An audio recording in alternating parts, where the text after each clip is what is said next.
Si vous vous situez dans l'archipel de la Société, vous avez certainement remarqué le spectacle d'éclairs la nuit dernière.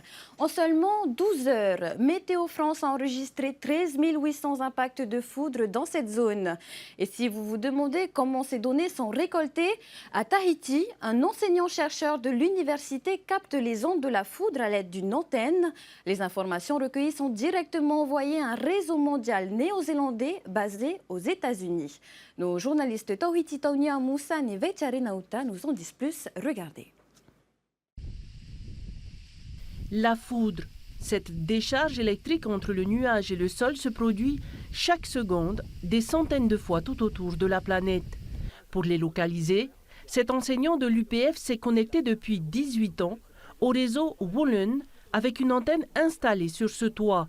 C'est un fil électrique, tout très simple, hein, qui reçoit une onde. Alors derrière, il y a un petit peu d'électronique pour pas capter par exemple le TNTV et capter bien les ondes qu'on veut capter.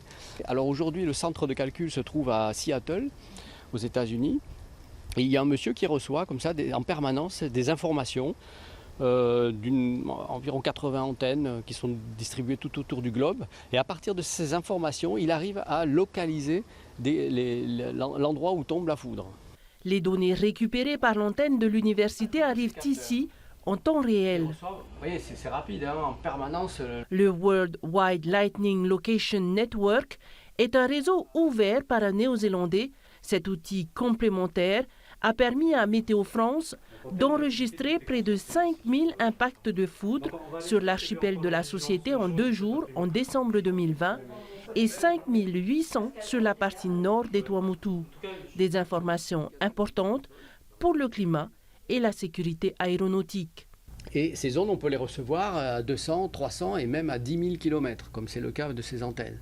Donc on peut avoir des informations sur un nuage ou une formation nuageuse qui se passe très très loin.